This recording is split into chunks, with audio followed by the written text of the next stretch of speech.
പണത്തോടുള്ള അത്യാർത്തി നമ്മളെ വലിയ കെണിയിൽ കൊണ്ടെത്തിക്കും.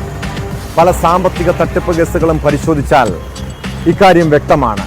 പത്തനംതിട്ടയിൽ ലക്ഷങ്ങളുടെ സൈബർ തട്ടിപ്പിന് ഇരയായത് ഒരു യുവാവാണ്. പത്തനംതിട്ട തെക്കേമല സ്വദേശി ബിനു കാർത്തികേയന്റെ പക്കൽ നിന്ന് ക്രിപ്റ്റോ കറൻസിയുടെ പേരിൽ 46 ലക്ഷം രൂപ തട്ടിയെടുത്തു. തട്ടിപ്പിലെ പ്രധാന പ്രതി ഭോപ്പാൽ സ്വദേശി മാനവേന്ദ്ര സിംഗ് ആണ്. ആറന്മുള പോലീസ് നടത്തിയ അന്വേഷണത്തിൽ പ്രതിയെ പിടികൂടി. മറ്റു പ്രതികൾക്ക് വേണ്ടി പോലീസ് അന്വേഷണം ഊർജിതമാക്കിയിട്ടുണ്ട്.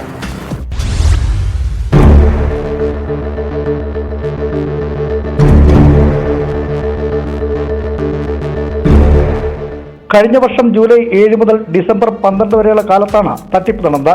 ക്രിപ്റ്റോ കറൻസി ട്രേഡിംഗിലൂടെ വൻ സാമ്പത്തിക നേട്ടം ഉണ്ടാകുമെന്ന് വിശ്വസിച്ചായിരുന്നു തട്ടിപ്പ്.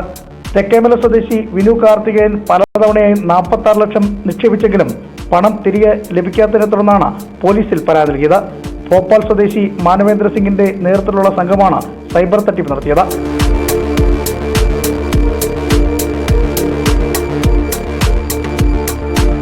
ആറന്മുള പോലീസ് നടത്തിയ അന്വേഷണത്തിലാണ് പ്രധാന പ്രതി മാനവേന്ദ്ര സിംഗ് പിടിയിലായത്.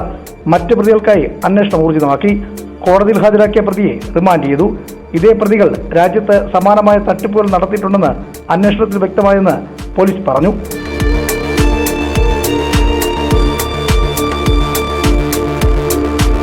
ന്യൂസ് 18 പത്തനംതിട്ട.